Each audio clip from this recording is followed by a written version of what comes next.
Bab 161, Tabir Surya. Sop Hong mendongak dan meneguk beberapa kali. Air kelapa menyegarkan, setelah beberapa tegukan lagi dia berkomentar, lumayan juga. Dia menyerahkan kelapa kepada gadis itu, lalu menggunakan pisau untuk membelah dua lagi, dan mereka berdua minum dengan puas. Daging kelapa renyah, enak sekali. Van Han merobek sepotong daging putih dan mengunyahnya. Dia berpikir apakah sebaiknya mengeringkan daging kelapa untuk dijadikan camilan. Gadis itu mengangguk, berniat mengisi ulang tabung bambunya dengan air kelapa setelah kosong. Mereka sampai ke panci besi, air laut berkurang 2/3, menjadi kental dan mulai mengkristal.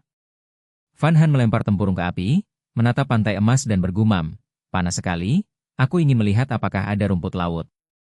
Kalau begitu mari buat tabir surya. Sop Hong menatap matahari terik dan tersenyum. Gunakan kelapa. Dia mengetuk tempurung kosong sambil tersenyum rahasia. Van Han mengernyit ragu. Sop Hong, apakah kelapa bisa menahan matahari? Kelapa bisa menahan matahari? Di alam liar tabir surya? Aku hanya tahu babi hutan menutupi tubuh mereka dengan lumpur. Dulu kau berpura-pura jadi manusia serigala. Aku kagum. Aku sudah menyiapkan catatan, kali ini lebih bisa dipercaya daripada pelajaran sikat gigi. Apakah ada yang menghubungi pabrik lagi? Sop Hong, jangan bertele-tele, cepat katakan. Aku juga penasaran, bagaimana kelapa bisa menahan matahari? Apakah dengan mengoleskan airnya? Tentu saja bisa, coba saja nanti. Sop Hong percaya diri membelah tempurung menjadi dua. Dia mengikis bagian dalam dengan sendok bambu, semakin cepat, hingga daging kelapa menjadi bubur putih susu. Gadis itu menatap heran, tak paham. Dia menekan bubur, tetes cairan keruh menetes sampai berhenti. Cairan itu sedikit, hanya cukup untuk telapak tangan.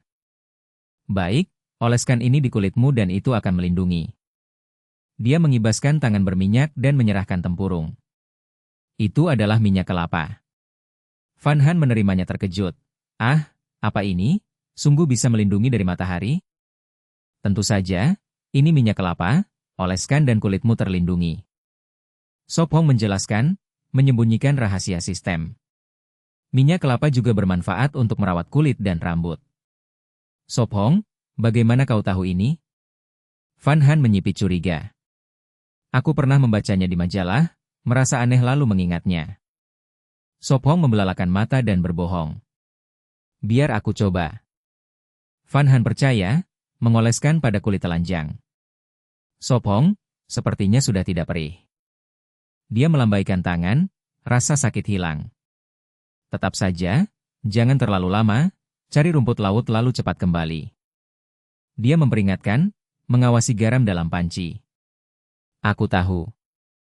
Jawabnya, mencari di antara bebatuan. Melihatnya, dia tersenyum, menambahkan tempurung ke api, panci hampir kering dengan kristal garam. Beberapa saat kemudian air menguap habis, hanya tersisa garam, dia mengikisnya dan menyimpannya dalam bambu. Kemana perginya daging kelapa? Dia bergumam di depan tempurung terbakar. Apakah sesuatu memakannya? Tiba-tiba dia berhenti, berlari ke pohon dan memeriksa akarnya. Sop Hong, lihat apa yang kutemukan. Teriak Van Han. Dia mendekat, dia berdiri di samping rumput laut di atas batu. Itu gulungan rumput laut. Dia mengangkat sehelai dan berkata riang, lihat, ada banyak gulungan rumput laut. Lumayan, perjalanan ini sepadan. Dia menerimanya, melihat itu sudah bersih. Gulungan rumput laut kaya protein, karbohidrat, vitamin, dan mineral, sangat bergizi. Nanti kita bisa membuat sup rumput laut. Bagi Van Han, menemukan makanan baru adalah kebahagiaan. Baik, mari cari lagi apa yang bisa dimakan. Dia tersenyum, menyekat tetes dari wajahnya. Aku juga menemukan siput laut dan potongan rumput laut. Dia menunjukkan keranjang berisi beberapa siput dan rumput laut. Aku akan mencari lebih banyak siput. Dia membungkuk di antara bebatuan. Aku akan menyimpan gulungan rumput laut ini. Dia mengumpulkannya hati-hati ke dalam keranjang. Beberapa saat kemudian dia hanya menemukan 2 siput, tapi banyak kerang. Dia berlari kembali ke kebun. Kelapa, menambahkan tempurung ke api, lalu kembali dengan pisau untuk memecah kerang. Bab 162, Kepiting Kelapa. Siput laut ini bisa dimakan nanti, sisanya bisa dikeringkan untuk disimpan. Sop Hong menoleh pada gadis itu dan berkata, menggoyang tangannya di keranjang penuh kerang. Van Han berpikir sejenak lalu ragu berkata, kalau kita memanggang rumput laut, bisa jadi nori kering tidak? Seharusnya bisa. Sop Hong menjawab tanpa yakin. Kalau begitu aku akan petik semua ini, bawa pulang untuk coba. Van Han dengan semangat berbalik dan mulai memetik rumput laut. Sop Hong terkekeh pelan dan membungkuk melanjutkan menggali kerang. Setengah jam kemudian, mereka membawa keranjang kembali ke pohon kelapa. Matahari terik membuat udara membakar. Cepat minum air. Sop Hong menyerahkan bambu air dengan penuh perhatian. Ia melihat pipinya memerah, jelas karena terlalu lama di bawah matahari. Minyak kelapa tak bisa dibandingkan dengan tabir surya. Baik. Van Han menerima tabung itu, minum beberapa teguk, wajah panasnya mereda. Jangan keluar lagi, mari masak di sini. Sop Hong mengambil kembali tabung, menengadah dan minum lagi. Gadis itu mengangguk, menuang garam ke tabung lain, menambah air ke panci untuk menyiapkan makan siang. Sop Hong meletakkan tabung dan berkata, Van Han, jangan lari, aku akan periksa kebun kelapa. Aku tahu, tapi kau hati-hati juga. Van Han menjawab sambil melempar tempurung ke api, mulai menyiapkan kerang dan rumput laut. Matanya menyapu tanah, berhenti di akar pohon setelah puluhan meter. Tepat seperti yang kuduga. Matanya berbinar melihat lubang besar. Satu hidangan lezat lagi. Ia menyeringai, menusukkan pisau, merasakan sesuatu. Tiba-tiba bilahnya terjepit, ia menarik kuat, menyeret keluar kepiting merah oranye besar. Itu kepiting kelapa, NK Box. Ia berseru, cepat menginjaknya. Kepiting kelapa adalah kelomang raksasa, panjang sampai 1 meter, berat sampai 6.000, memakan daging kelapa. Itulah sebabnya banyak tempurung kosong.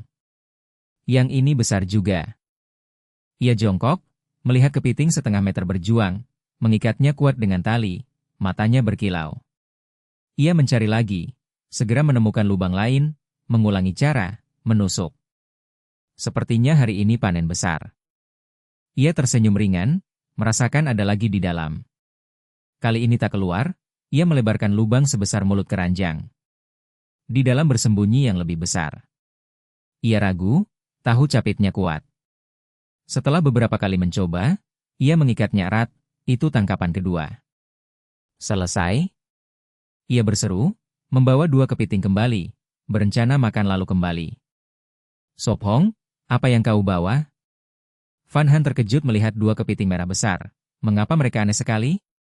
Penonton juga heboh, sutradara mengubah kamera ke mereka. Begitu cepat dia tangkap lagi. Seperti laba-laba merah raksasa. Bodoh, itu jelas kura-kura. Itu kepiting, kalian harus periksa mata. Aku tahu, itu kepiting kelapa, rasanya mirip lobster. Saudara, kau sudah coba?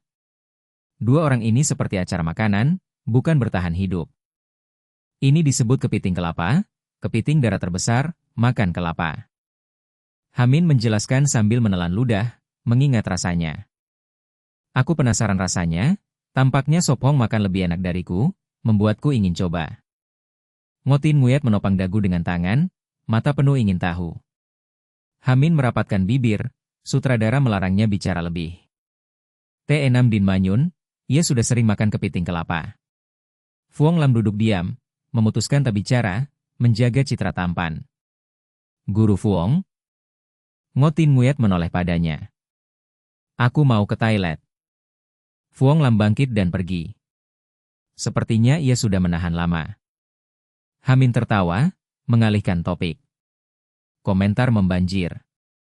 Haha, sang ahli pakai jurus kabur toilet, menghindari serangan sang dewi. Pasti trauma.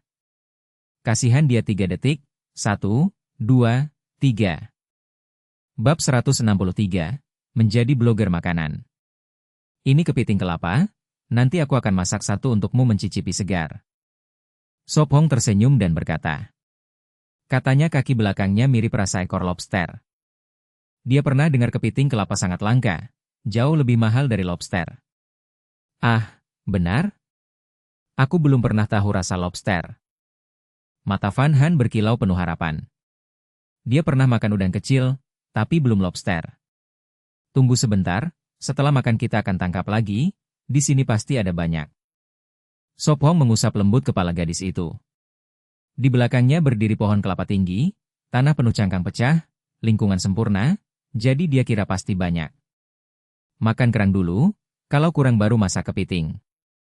Van Han usil menyentuh cangkang. Baiklah.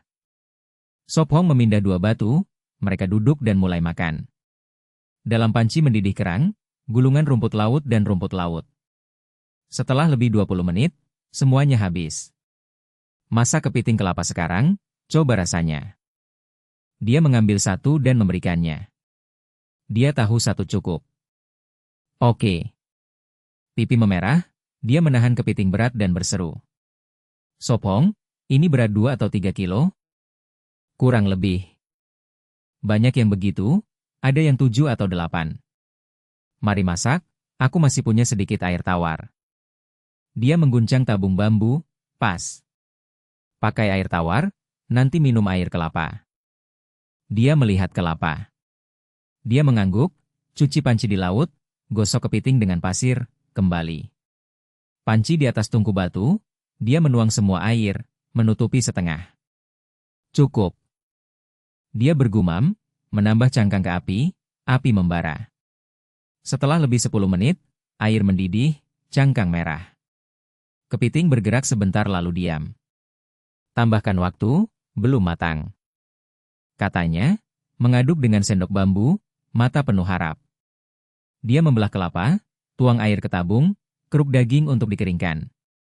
Sop Hong, sudah siap. Dia menusuk kepiting merah. Buang air dulu. Dia lakukan, menyisakan kepiting panas. Dia mematahkan kaki dan memberikannya. Dia cepat meniup sebelum menggigit. Krak. Dia mengunyah bahagia. Dia mengangkat jempol. Sop Hong, enak sekali. Mereka makan lahap, penonton resah, komentar banjir. Waduh, aku juga lapar, mau kepiting. Kenapa selalu makan, ini bertahan hidup? Tolong, yang lain kelaparan. Minta kalian jadi blogger makanan. Di hutan bisa makan kepiting ratusan per kilo, di kota tak sanggup. Lezat. Dia patahkan lagi, daging keluar mudah, enak sekali. Jadi ini rasa ekor lobster. Dia menghela napas, makan lagi. Krak. Dia buka semua, terlihat kuning telur. Dia ambil untuknya. Coba telurnya. Dia menikmati, lalu berdecak. Lebih enak dari daging. Tiba-tiba hidup di alam liar tidak buruk. Dia menghela napas, makan lagi. Di kota terlalu mahal. Nanti tangkap 2 lagi, untuk besok. Dia menjilat jari, penuh harap. Baik, habiskan saja, aku sudah kenyang. Dia minum air kelapa. Kamu benar kenyang? Dia bertanya ragu. Kalau begitu aku habiskan. Dia menjilat bibir dan lanjut sampai hanya tersisa cangkang. Aku ambil air laut untuk garam, lalu kita tangkap lagi. Dia membawa panci. Tak lama kembali dengan setengah panci, letakkan di tungku. Mereka bawa tali dan kapak, masuk lagi ke hutan kelapa. NK Box. Jaga 2, mohon dukungan, mohon subscribe. Bab 164, tanpa daging jadi konyol. Di hutan bambu, Liu Yimeng dan Liu Yizu berburu tikus bambu, memakai cara keras yang dipikir 2 hari lalu, menggalinya langsung dari lubang. Kakak, hari ini bisa tangkap tikus bambu? Liu Yimeng memegang bambu tajam, jongkok di depan lubang sebesar pahanya, menggali keras. Ia menyibak rambut basah keringat, lumpur di tangannya meninggalkan 3 garis di pipi. Liu Yizu juga jongkok di lubang lain, menusuk tanah dengan bambu, menjawab tanpa menoleh, harus bisa. Kakak, aku mau makan daging. Liu Yimeng merintih, menggali. Sudah 2 hari tanpa daging, hanya bertahan dengan mangga dan sayur liar berkuah, menggali tanpa hasil. Liu Yizu menggeram, kalau mau daging, gali cepat, Kalau tidak malam ini makan sayur lagi. Memikirkan itu, kepala mereka berat, mulut pahit. Demi daging, gali. Liu Yimeng berseru, menggali makin cepat, lubang makin besar. Kakak, suaramu lebih keras. Liu Yimeng pegang kepala, kesal. Tidak. Liu Yizu tegas. Ada. Apa? Tidak ada. Setelah itu, mereka melihat bambu berantakan, tikus tak ada, muka baju kotor seperti pengemis. Kalau ada yang beri aku daging, aku nikah. Liu Yimeng rebah di tanah, lelah. Liu Yizu memutar mata, memalukan. Di siaran, penonton heboh, komentar banjir. Keluar, nikah denganku, keluargaku pelihara ayam, ayam lebih enak dari babi. Keluargaku punya kebun kelapa, penuh kepiting kelapa. Jual grosir? Aku jadi roh lemon. Aku punya 3 pacar, hitung tidak. Kalah, kepiting grosir, aku pergi. Liu Yimeng bangkit, serius, kakak, kalau aku nikah, kau punya daging.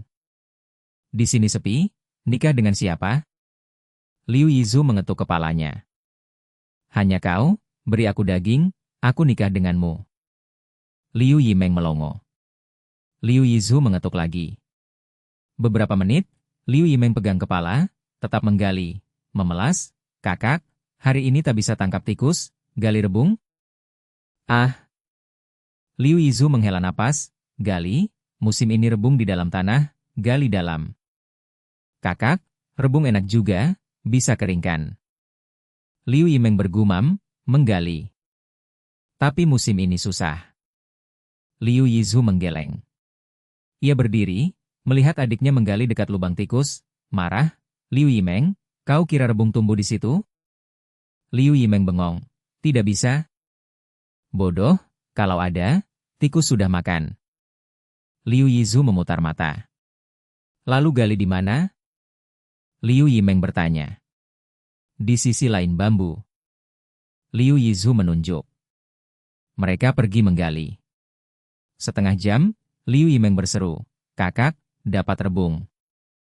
Bagus, gali lebih dalam, tarik akar.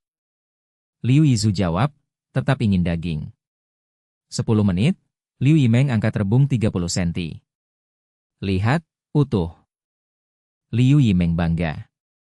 Krek. Belum sempat Liu Yizu menoleh, rebung patah. Waktu berlalu, saat senja mereka hanya punya 4 rebung kecil. Pulang, gelap bahaya. Liu Yizu bertumpu pada bambu, kaki kesemutan. Buk! Aduh! Liu Yimeng pegang dahi, bertumpu pada bambu. Melihat adiknya begitu kikuk, Liu Yizu mendesah, apa ini konyol karena lapar? Ia angkat rebung, bawa busur, kita pulang. Baik. Liu Yimeng angkat senjata, mengikuti.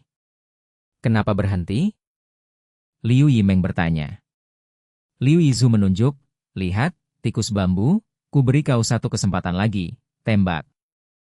Itu tikus sebesar teko, hati-hati keluar kepala. Kali ini pasti kena. Liu Yimeng bersumpah, menarik busur. Liu Yizu menggenggam rebung, bergumam, harus kena. Syut. Anak panah terbang, menancap kepala tikus. Kakak, aku kena, akhirnya. Liu Yimeng bersorak. Malam ini ada sup daging. Liu Yizu menghela, bangga adiknya pertama kali berburu. Bab 165, sabun buatan sederhana. Bersuara gemerisik. Kita sudah pulang. Sop Hong memikul seikat besar bambu keluar dari hutan, di depannya ada perkemahan semak berduri. Di bahunya ada sekitar 10 batang bambu setebal betis, total lebih dari 100 kg. Setelah makan kepiting kelapa di pantai, mereka pergi ke hutan kelapa, di bawah pencarian Sop Hong, dalam setengah jam menangkap 2 lagi. Sore hari ketika matahari lebih lembut, mereka berkemas, pergi ke pantai bambu, mengikat seikat besar lalu membawanya. Akhirnya sampai, kali ini panen besar. Van Han terengah, berjongkok dan menurunkan keranjang. Aku lelah, mari istirahat sebentar. Sop Hong membantunya menurunkan keranjang. Bagaimana bisa kau lelah? Semua bambu kau bawa, setidaknya 150 kilogram. Dia manyun, mata penuh perhatian. Dia membantunya duduk di tepi parit, jari ramping menekan bahunya, memijat perlahan. Duduk diam. Dia menekan. Kemarin dia memikul lebih dari 200 kilogram babi hutan, hari ini lebih dari 100 bambu selama lebih dari 1 jam. Siapa percaya dia tidak lelah. Setelah lebih dari 10 menit, dia berkata, "Cukup, sudah gelap. Kalau begitu aku cuci rumput laut dulu." Dia melihat langit, melepaskannya, mengatur keranjang, menaruh 3 kepiting di keranjang lain, lalu menuangkan gulungan nasi dan rumput laut ke air. Dia melihatnya sibuk, kembali menyalakan api, menunggu menghilangkan garam. Setelah lebih dari 10 menit, api menyala, dia kembali. Dia menaruh keranjang, menutup pintu semak, duduk dan bertanya, "Sop Hong, mau hilangkan garam?" "Ya, daging babi harus diasinkan."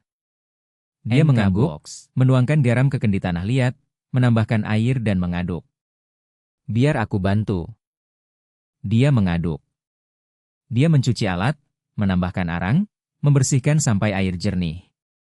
Dia ingat telur dan bertanya, "Garam sudah larut, aku saring, lalu telur?" Dia ingat, untuk uji alkali. "Uji apa?" Dia heran. "Untuk membuat sabun." Dia tersenyum, menuang lapisan bersih ke bambu. "Sabun dari air abu?" Dia heran. Tidak hanya itu, juga lemak. Dia menjelaskan, menceritakan bagaimana orang kuno mencampur abu dan lemak, menemukan bisa membersihkan, lalu menciptakan sabun. Sabun dari abu dan lemak? Dia terkejut. Ini cara paling sederhana. Dia berkata, "Jadi sabun begitu, pengetahuan baru. Aku sudah tahu. Pertama sikat gigi, lalu alat tenun, sekarang sabun, nanti buat manusia. Jadilah baik, loli itu milikku. Ambil buku catatan, siapkan pabrik." Tidak hanya lemak, minyak nabati murni juga bisa. Dia mengambil telur untuk uji. Jika mengapung atau tenggelam, alkali tidak tepat. Dia menjelaskan, harus melayang di tengah. Dia menjatuhkan perlahan, telur melayang di tengah. Lihat, melayang di tengah. Dia berseru. Bagus, alkali cukup. Dia mengangguk, menuang lemak, berkata, "Sekarang aduk sampai kental." Dia mengaduk, air dan lemak menyatu. Dia menuang ke mangkuk tanah liat, penuh. Apakah sabun sudah jadi? Dia mencium, tanpa aroma. Harus didiamkan 2 hari sampai mengeras. Dia menaruhnya jauh dari api. Sangat baik, jika berhasil, kita bisa cuci rambut dengan sabun. Dia bahagia membelai rambutnya. Bab 166, Harapan Sang Gadis. "Sop Hong, lihat cepat, ada bintang jatuh." Van Han menengadah, matanya berkilau saat melihat dari gubuk kayu, menyaksikan cahaya melesat di langit. Dia baru saja menyaring garam laut, panci besi masih mendidih, menunggu putaran berikutnya untuk membuat garam makan. "Di mana?" Sop Hong juga mendongak, matanya mencari di langit, tapi tak melihat apapun dan menoleh padanya. Van Han merapatkan tangan di dada, mendongak ke langit berbintang, berdoa lirih. Melihatnya begitu, Sop Hong penasaran bertanya, "Van Han, harapan apa yang kau buat?" "Aku tidak akan memberitahumu." Van Han menjulurkan lidah main-main, lalu pura-pura serius. Kepala panti berkata, "Harapan tidak boleh diucapkan, kalau diucapkan tidak akan jadi nyata." Saat kecil di panti asuhan, kepala panti pernah berkata, "Jika melihat bintang jatuh maka buatlah permohonan, itu akan terkabul." Tentu saja aku tahu itu bintang jatuh, bukan komet, aku bisa membedakannya. Van Han manyun, menatapnya tajam. Komet menarik ekor panjang bercahaya, maka dahulu orang percaya itu membawa bencana. Tak tak tak. Sop Hong tertawa, jongkok mengasah gading babi hutan di tangannya. Kemarin mereka membunuh seekor babi hutan, gadingnya hampir 10 cm panjang, setebal 3 jari, dan dia berniat membuat pisau pendek. Saat ini mereka hanya punya parang kayu, tetapi 2 pisau gading akan membantu memasak, memotong sayuran liar atau daging. Saat harapan terkabul, kau akan tahu. Van Han tertawa, mengaduk air asin dengan sendok bambu, membiarkannya mendidih lebih cepat, karena mereka belum makan malam.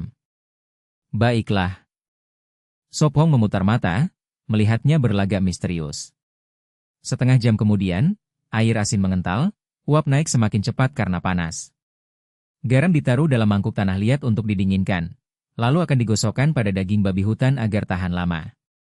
Dia mengambil papan kayu, memotong ekor babi hutan jadi potongan, dan melemparkan sepotong daging. Segera air mendidih, dia menambahkan sayuran liar dan jamur, ragu-ragu, lalu juga memasukkan 2 kepiting yang ditangkap sebelumnya di sungai kecil. Kepiting itu disimpan di keranjang bambu dalam air, baru sekarang dia ingat. Wajah cantiknya memerah, dia mencicipi sup dan tersenyum puas. Rasanya lumayan, siap dimakan. Keduanya duduk di bangku kayu, makan sambil berbincang, menikmati semur. Tak lama, makan malam terlambat selesai, dia merapikan, lalu menggosok daging dengan garam kering. Setelah itu dia duduk merajut tali, bercakap tentang hidup dari panti asuhan hingga sekolah. Baiklah, kau harus mandi dan istirahat sekarang. Sop Hong meletakkan gading. Malam semakin larut dan dingin. Ya? Van Han mengangguk dan menyiapkan air. Dia menatap kerangka tempat tidur, berdiri untuk menyelesaikannya. Krek-krek. Dia menebang bambu, membelahnya jadi papan tipis, meratakan ruas. Setelah lebih dari 10 menit, Van Han selesai mandi, kembali dan bertanya. Apakah malam ini akan menyelesaikan ranjang? Ya, malam ini kita akan punya ranjang yang layak. Dia tersenyum, papan sudah cukup. Dia meletakkannya di bingkai, mengikat dengan tali agar tidak bergeser saat tidur. Biar aku ikat sisi ini. Van Han membantu. Mereka bekerja bersama, dan setelah lebih dari 20 menit, ranjang bambu besar, hampir 2 meter panjang dan 1,8 lebar, selesai. Selesai, sempurna. Sop Hong menepuk tangan, puas. Biar aku coba. Van Han duduk di tepi, menggoyangnya, hanya bergoyang sedikit. Sop Hong berbaring, berguling 2 kali, melompat kecil, dan ranjang hampir tidak bergerak. Sangat kokoh, lebih baik dari ranjang sewaan dulu. Van Han tersenyum lembut. Dulu, di kamar sewaan, ranjang tua berderit dan bergoyang setiap kali bergerak, jadi dia tidak berani berbalik saat tidur. Ambil kantong tidur, aku akan menaruhnya. Dia berkata. Ya.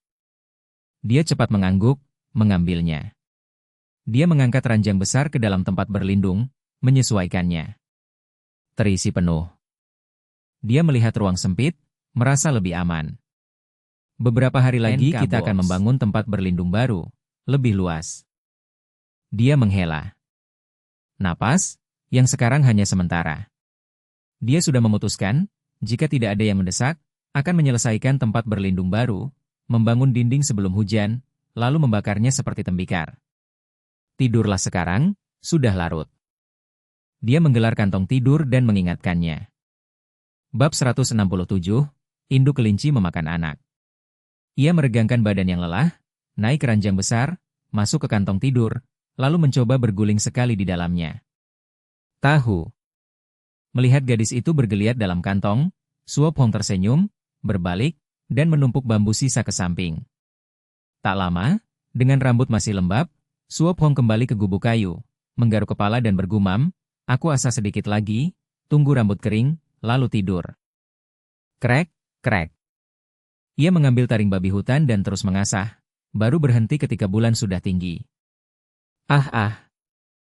Masih kurang sedikit, lanjut besok. Ia menguap, meletakkan belati pendek yang sudah terbentuk, lalu mencuci tangan. Ia mengeringkan tangan, hati-hati naik ranjang dan kembali ke kantong tidur. Ngo? Van Han bergerak, menempel rapat, memeluknya seperti gurita. Tidur. Sop Hong tersenyum, melingkarkan lengan di pinggangnya, dan menutup mata. Saat mereka terlelap, kem menjadi hening, hanya beberapa obor berkelip ditiup angin sepoi. Lewat 1 jaga. Cit cit cit. Tiba-tiba terdengar bunyi. Ngo? Sop Hong terbangun, mata masih sayu, memiringkan kepala dan berbisik, ada apa? Van Han tak menjawab, mengatupkan bibir dan kembali tidur. Jadi ia menguap dan hendak tidur lagi. Cit cit cit. Hah? Ia sontak sadar penuh dan memasang telinga. Wajahnya menegang, suara itu seperti dari bangsal kayu, mungkin ada hewan yang menyusup ke tempat berlindung. Di alam liar, tiap kejanggalan harus dicek segera, kalau tidak masalah datang terlambat. Ia pelan melepaskan tangan kaki gadis itu dari tubuhnya, keluar dari kantong, mengambil busur bambu, lalu menuju bangsal. Masuk ke dalam, ia menyapu pandang sekeliling sambil menajamkan pendengaran. Cit cit cit. Ah, kelinci. Setelah yakin, ia melihat sumbernya dari kandang bambu. Ia menyalakan obor bambu, berlutut di samping kandang, dan cahaya api menampakkan keadaan di dalam. Di ranjang, Van Han meraba tubuh yang biasa, tak menemukannya, lalu benar-benar terbangun. Ia mengucek mata, menoleh ke sekitar, melihat Suop Hong, dan bertanya, Suop Hong, kau sedang apa? Induknya baru melahirkan. Ia menjawab sambil menoleh. Dalam kandang ada 4 kelinci dewasa dan 7 anak. Seekor induk berbaring di atas rumput, 7 anak yang baru lahir menyusu di perutnya. 3 kelinci dewasa lain, bermata merah, bersembunyi di sudut kandang, ketakutan oleh obor. Ah, betul ya? Van Han berkedip kantuk, lambat bereaksi. Ia bengong sekejap, lalu buru-buru turun dari ranjang, sampai lupa jaket. Jangan keras, nanti menakuti induk. Suop Hong merendahkan suara. Ia teringat pelajaran biologi, guru pernah berkata induk kelinci yang kaget setelah melahirkan bisa memakan anaknya, dan jangan menyentuh anak kelinci dengan tangan berbau asing, kalau tidak bisa-bisa habis dimakan. Memandang anak kelinci tanpa bulu, Van Han bergidik, tanpa bulu, kelihatan jelek sekali. Suop Hong terkekeh, anak tanpa bulu memang tampak jelek, beberapa hari lagi bulu akan tumbuh. Apakah kita pisahkan untuk dipelihara? Tanya Van Han pelan. Ya, pindahkan 3 dewasa ke tempat lain, biarkan induk dan anak di sini. Ia mengangguk. Ia membungkuk, memegang telinga 3 kelinci dewasa, dan memindahkan mereka ke kandang bambu lain. Melihat anak-anak itu, keduanya seakan membayangkan nampan daging kelinci datang. Setelah besar daging akan ada tanpa henti. Nanti kalau besar, kandang ini terlalu sempit. Bisik Van Han, hati-hati menaruh sedikit sayur liar untuk induk. Nanti saat tempat berlindung baru selesai, sudut ini dipakai memelihara kelinci dan menaruh barang, itu cukup. Baik. Jawabnya. Mereka kembali ke ranjang, tetapi kelahiran itu membuat mereka setengah bersemangat dan sulit tidur. Kalau sudah besar, kita akan punya banyak daging. Van Han menoleh dan berkata tenang, dengan anak-anak ini, kita bisa bertahan berapa lama? Jika tanpa kejutan, 1 tahun. Ia tersenyum, mata berbinar percaya diri. Ia memiliki sebuah sistem, bahkan tanpa kelinci pun ia bisa belajar dari paket hadiah dan bertahan setahun di sini. Setelah tempat berlindung selesai, kita urus soal kehangatan. Ia mengelus rambut gadis itu.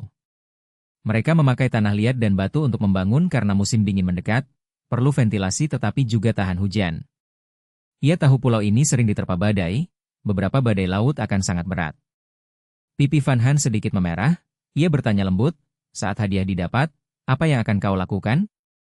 Pertama, menyekolahkanmu di sekolah terbaik, lalu berdonasi ke panti asuhan. Ia menjawab selepas berpikir. Jika ia ingin belajar, harus masuk sekolah terbaik, dan ia akan berdonasi pada panti asuhan tempat ia dibesarkan demi kepala yayasan. Lalu dirimu? Ia penasaran. Rencananya semua untuk orang lain, bukan untuk dirinya, itu membuatnya ingin tahu. Jangan lupa, kalau kita juara pertama, ada sebidang tanah besar untuk kukelola. Ia tersenyum. Dengan tanah sendiri, hanya formula kultur jamur saja sudah bisa menghasilkan banyak uang, apalagi nanti masih ada paket hadiah lain. Ah, kau tidak kuliah? Ia terkejut. Tidak, bukankah belajar juga demi uang? Memikirkan itu sekarang masih dini, mereka harus bertahan di sini 1 tahun dulu, nanti bicarakan lagi setelah memegang hadiah besar. Selamat tidur. Ia mengatupkan bibir, wajahnya tampak rumit. Dengan uang, ia juga tak terlalu ingin kembali sekolah. Gadis itu menyandarkan kepala di dada Suop Hong dan perlahan memejam. Selamat tidur. bisiknya, sambil memberi perintah dalam hati, tandai. Sebuah layar virtual muncul, angka 19 menyala. Masih 2 hari lagi menuju paket hadiah berikutnya.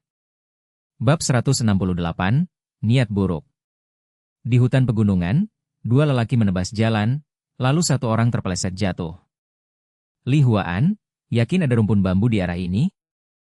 Zhang Zhenhua mendengus dan menebas sulur yang membuatnya tersandung. Zhang Zhenhua, berkulit coklat lilin dan sekitar 32 tahun, mengelola perusahaan kecil, meski istrinya yang berkuasa. Atas dorongan sepupunya, Li Huaan, mereka mendaftar acara survival dan terpilih. Sepupunya, Li Huaan, sekitar 25, bekerja sebagai satpam di perusahaannya. Mereka membawa pisau penebas, panci besi, kapak tangan, 2 kantong tidur, dan 2 jaket. Tentu, aku melihatnya dari lereng, arahnya ke sini. Gumam Li Huaan, jengkel oleh omelan harian sejak mendarat di Pulau Huin Nguit. Mereka turun dari titik pendaratan pertama, tempatnya hanya ada sayur liar, kadang tanpa kadal yang selalu lolos. Sudah kubilang, jangan hilang sabar, kau yang menarikku ke sini. Sekarang kita lapar dan tidur tak nyenyak. Hardik Zhang Zhenhua. Sejak mendarat, mereka belum pernah kenyang, hidup dari gulma, daging hanya hari pertama dari seekor kadal.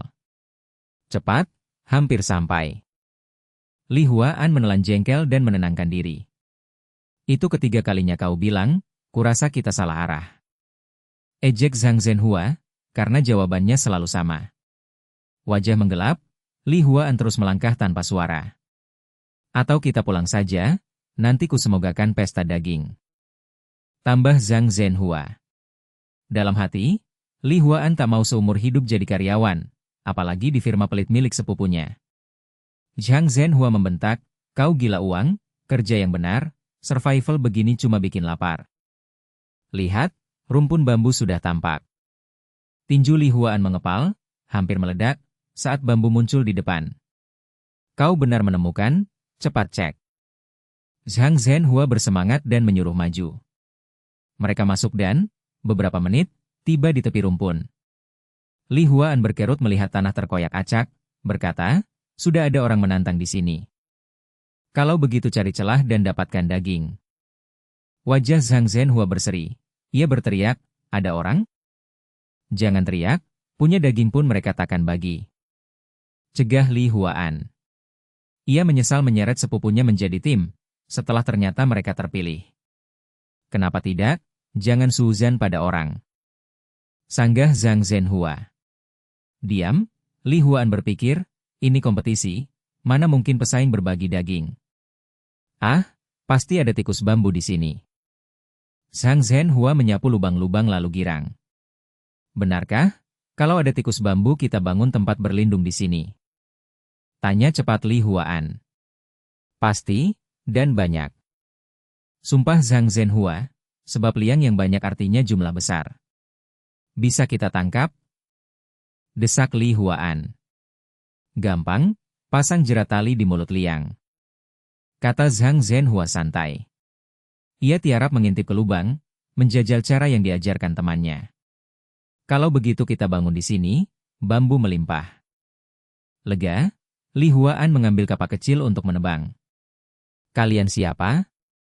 Suara waspada terdengar di belakang, Liu Yitu dan Liu Yimeng muncul, si kakak yang bicara. Wajah Liu Yitu mengeras, menggenggam pisau militer, menatap 2 pria asing, tegang sekali. Pagi itu kedua kakak beradik datang mencoba peruntungan lagi, berharap menembak tikus bambu, dan berpapasan dengan 2 laki ini. Ah, perempuan. Mata Zhang Zhenhua berbinar menilai mereka, dalam hati membatin, saudari kembar. Kak, 1 laki hidung belang lagi. Bisik Liu Yimeng sambil menggenggam busur. Ia muak pada tatapan panasnya, mirip beberapa bocah lelaki nakal di sekolah. Melihat busur, Li Huaan cepat melambaikan tangan, jangan tegang, kami sama seperti kalian, ikut survival liar. Kalian di sini mau apa? Liu Yitu menarik adiknya ke belakang. Di rimba, yang paling menakutkan adalah celaka tanpa pertolongan cepat. Cari makanan, kami ingin bangun tempat berlindung di sini, nanti bisa saling jaga. Jawab Li Huaan datar. Benar, 4 orang bisa saling bantu, dua siswi sendirian akan sulit. Tambah Zhang Zhenhua dengan senyum ramah. Kak, mereka berniat buruk. Bisik Liu Yimeng, jangan percaya mereka. Menyeimbangkan kapak, Li Huaan tersenyum.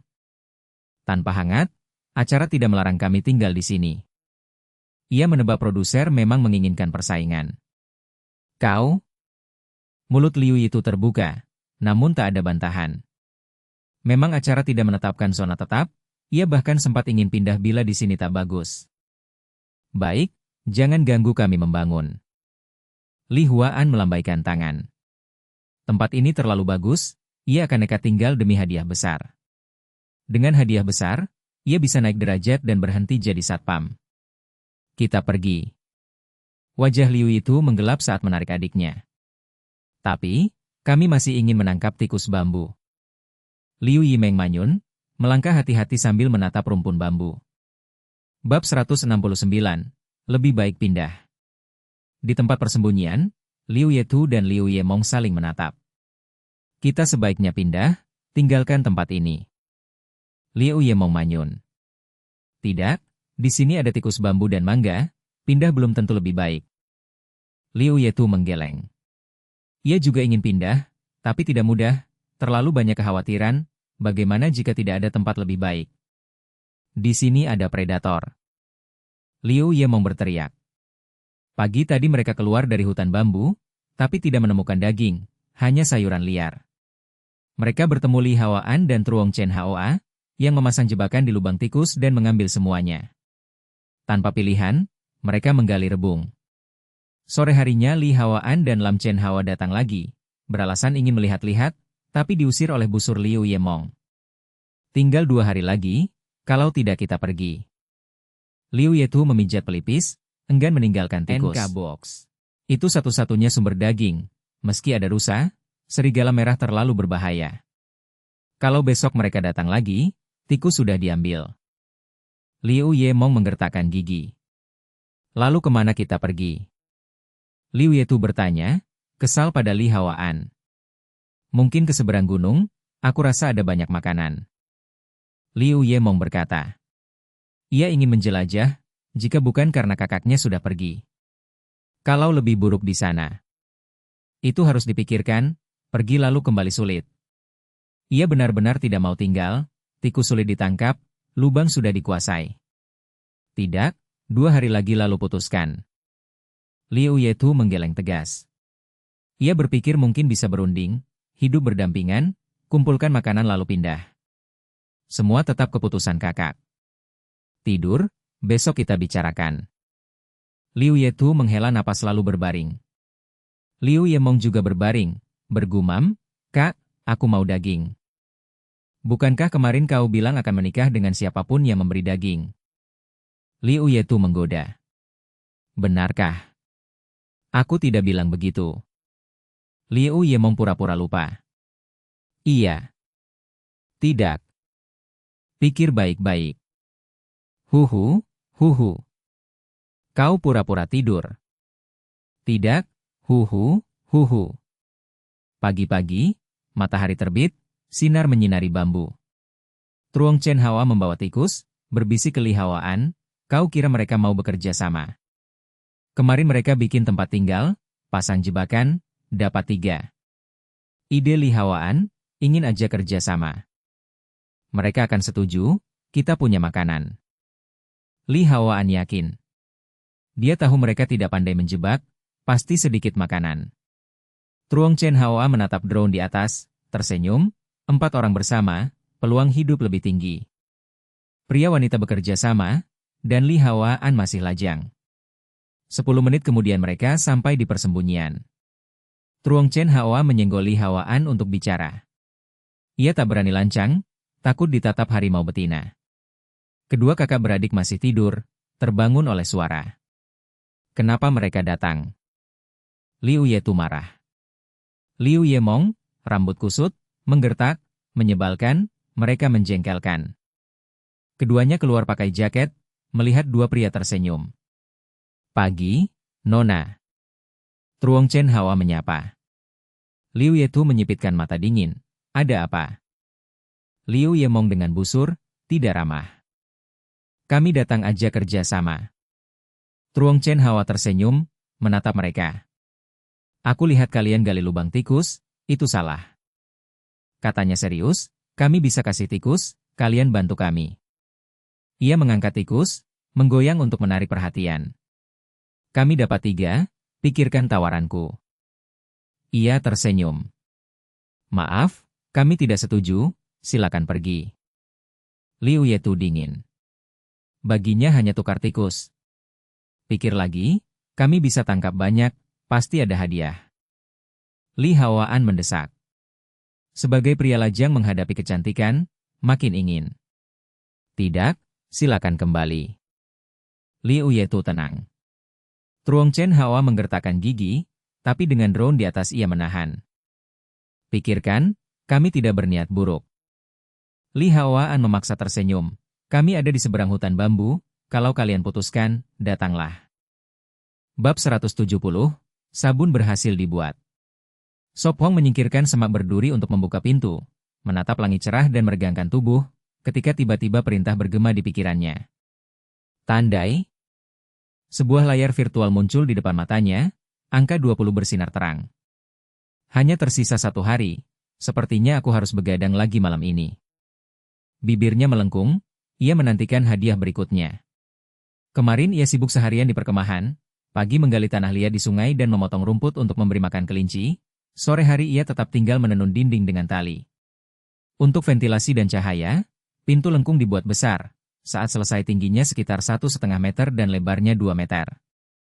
Sekarang setengah sudah terbangun, hari ini bisa selesai. Di satu sisi dinding ada lubang lebar setengah kaki, untuk toilet. Sop Hong, apakah kau akan keluar hari ini? Van Han mengucek mata mengantuk saat keluar. Tidak, hari ini kita harus menyelesaikan 3 dinding. Ia menggeleng, tempat berlindung harus cepat selesai. Baik, aku akan menyiapkan sarapan. Ia menguap, membawa panci besi berisi kepiting kelapa ke saluran air untuk dicuci. Ada 3 kepiting, 2 dimakan kemarin, hanya tersisa 1. Baik. Ia mengangguk dan menuju tumpukan batu, memanfaatkan sinar matahari lembut untuk membangun. Ia sudah memindahkan cukup tanah liat kemarin, sekarang hanya perlu fokus membangun, berencana selesai dalam 3 hari. Ia mencampur tanah liat dengan air agar lembut, lalu menumpuknya berlapis dengan batu yang sesuai. Setengah jam kemudian. Sini. Ia menjawab, mencuci tangan di saluran lalu masuk ke tempat berlindung. Saat makan, Van Han teringat rumput laut kering dan bertanya, Sop Hong, apakah kau tahu cara menyiapkan rumput laut? Sangat mudah. Sambil mengunyah daging kepiting, ia berkata, sobek rumput laut kering, taburi minyak dan garam, aduk rata lalu panggang. Ia menambahkan, gunakan tungku, seperti membakar keramik, tunggu apinya padam lalu masukkan rumput laut, panas yang tersisa akan memanggangnya. Meskipun retak, tungku yang ditambal tanah liat masih bisa digunakan memanggang rumput laut, karena panasnya tidak perlu terlalu tinggi. Baiklah, nanti akan kucoba. Ia mengangguk. Setelah lebih dari 10 menit, mereka selesai makan, gadis itu membersihkan panci dan mangkuk. Van Han, coba sabun itu apakah bisa dipakai? Ia memanggilnya, membawa sabun yang dibuat sebelumnya. Ia melihat sudah padat, mencium dan tidak ada bau kuat. Dengan kondisi terbatas, ini sudah hasil baik. Ia berencana memperbaiki nanti, menambahkan kelopak bunga kering dengan abu dan lemak babi, agar beraroma harum. Bisa juga mencampur ramuan anti gatal, membuat sabun obat untuk meredakan gigitan nyamuk. Namun untuk saat ini ia harus fokus membangun tempat berlindung. Ah, sudah bisa dipakai? Ia bertanya kaget. Cobalah. Ia mengambil sedikit, menambah air dan menggosok tangannya, sambil mencuci lemak kepiting. Ciprat-ciprat. Ia membilas di saluran, lemak segera hilang, meninggalkan tangan bersih berkilau. Efeknya sangat bagus. Ia mengangguk puas, lalu berkata, nanti kau bisa coba mencuci rambut. Ia menirunya, mencuci, lalu berseru, aku belum pernah melihat sabun sebagus ini. Ia menatap tangannya, sudah lama tidak bersih seperti ini. Kemudian ia terdiam, menggeleng dan berkata, jangan buang-buang minyak, 1 batang cukup, sisanya untuk memasak. Meski ia suka, ia tahu minyak itu berharga. Komentar daring kembali meledak. Loli kecil begitu pengertian, aku suka. Andai pacarku separuh pengertian saja, kami tidak akan putus. Nanti aku akan menikahi Loli, manis dan perhatian. Minggir, dia milikku. Ia memutuskan menyelesaikan tempat berlindung lalu berburu, mendapatkan lebih banyak lemak untuk membuat sabun, sebab di alam liar pun harus hidup berkualitas. Setelah istirahat, ia memindahkan meja kayu dan melanjutkan membangun. Saat dinding semakin tinggi, ia harus berdiri di meja untuk menjangkau. Setelah 2 jam, batu terakhir dipasang, dinding pertama selesai. Tingginya 2 meter, di tengah disisakan lubang selebar 1 meter dan setengah meter tinggi untuk jendela. Sop Hong duduk minum air, beristirahat sebentar lalu melanjutkan membangun dinding lain. Bab 171, membakar rumput laut. Tutup celah-celah dengan tanah liat biar rapat, gumam Van Han, lalu ia mencari tanah liat. Tak lama ia kembali dengan segumpal besar, meratakannya keretakan dan menutup setiap celah. Panaskan tungkunya dulu, ia bergumam, mengumpulkan kayu, dan menambah api. Ia kembali ke persembunyian dan membawa bakul bambu berisi gulungan rumput laut. Sambil mengoyak gulungan, ia menyebut langkahnya, Sop Hong bilang gulungan harus disuir dulu. Ia melihat panci besi terisi setengah, ragu sejenak, lalu menyimpan sisanya untuk nanti. Minyak dan garam, sedikit saja. Van Han menuang sedikit lemak babi hutan, menyiramkannya ke rumput laut, lalu menabur sejumput garam. Ia mengaduk dengan sekop bambu agar minyak dan garam melapisi merata. Tambahkan kelapa kering, rasanya pasti cocok. Ia mengambil sepotong dari kendi tanah. Kemarin ia sudah menjemur kelapa dan menyegelnya di kendi. Dengan pisau pendek dari taring babi hutan, ia mengiris kelapa menjadi serat, lalu mencampurnya. Pisau itu, biasa oleh Sop Hong, lebih enak dipakai daripada kapak. Ia membawa panci ke tungku, menyentuh dinding, dan merasakan panas mantap. Untuk panggangan pertama, ia singkirkan beberapa kayu membara, selipkan panci ke dalam, lalu menutup tungku. Nanti aku cek lagi. Van Han menepuk tangan, menyimpan kulit rusa, dan menuntaskan urusan lain. Sekitar 10 menit kemudian ia kembali ke tungku. Ia menarik panci dengan tongkat dan meletakkannya di samping, panasnya menyengat jemari. Sepertinya oke, biar Sop Hong cicip dulu. Ia tersenyum melihat rumput laut berubah hijau tua. Kalau ia yang mencicipi, pasti juga memuji, karena ia tidak pemilih. Ia membawa panci masuk, siap menuangkannya ke dalam tanah liat agar agak dingin. Rumput laut mengandung pigmen mirip putih telur dari alga merah yang terurai saat dipanaskan, warna ungu pudar, sehingga sup atau panggangannya jadi hijau. Ketika Sop Hong berdiri di atas papan membangun dinding, ia datang membawa talam rumput laut panggang. Sop Hong, sudah jadi, cobalah, kata Van Han sambil tersenyum lembut. Kalau begitu aku cuci tangan dulu. Ia tertawa, mengusap tanah liat.